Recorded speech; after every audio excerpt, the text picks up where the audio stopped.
আসসালামু আলাইকুম বন্ধুরা, তোমরা কেমন আছো? আশা করি তোমরা সকলে ভালো আছো। আলহামদুলিল্লাহ, আমিও ভালো আছি।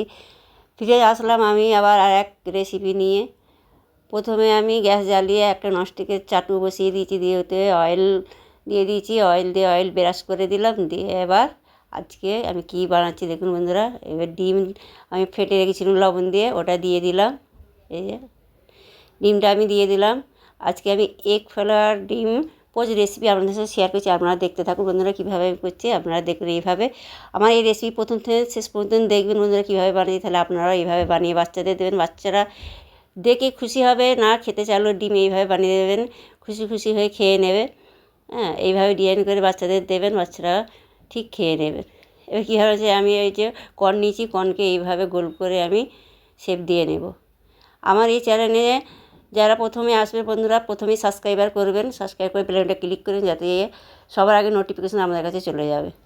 যারা সাবস্ক্রাইবার করেছে তাদের অসংখ্য ধন্যবাদ জানাই বন্ধুরা। এইভাবে আমার পাশে থাকবেন, তাতে আমি ইয়ামি রেসিপি তোমাদের দেখাতে পারি।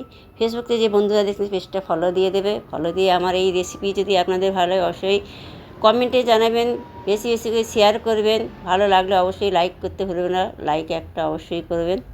বন্ধুদের সাথে, ফ্রেন্ডের সাথে, ফ্যামিলির সাথে শেয়ার করবেন। এইভাবে বন্ধুরা দেখুন, এবারে আমার ওই যে কর্ন দিয়ে পুরো গোল করে আমি নিয়েছি। নিয়ে আমি একটা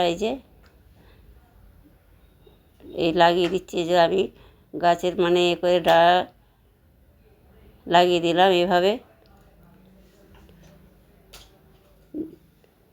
এবার পাতা ডান্ডি করে এবার পাতা করে দেবো। দেখুন বন্ধুরা, যে এইভাবে শসা আমি কেটে নিয়েছিলাম, কেটে এইভাবে আমি পাতা বানিয়েছি।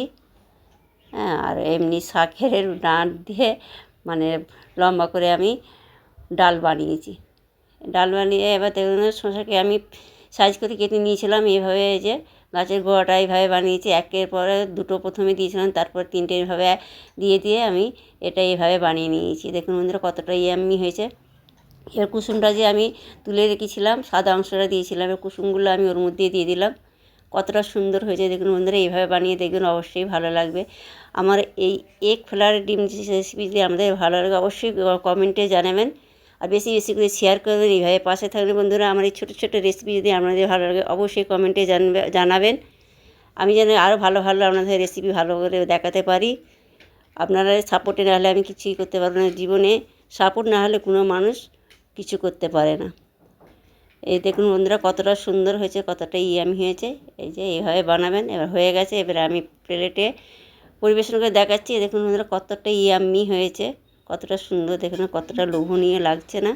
এইভাবে বানাবেন, অবশ্যই ভালো লাগবে। দেখুন কতটা সুন্দর হয়েছে। এইভাবে বানাবেন। আপনারা ভালো থাকবেন, সুস্থ থাকবেন। আল্লাহ হাফেজ।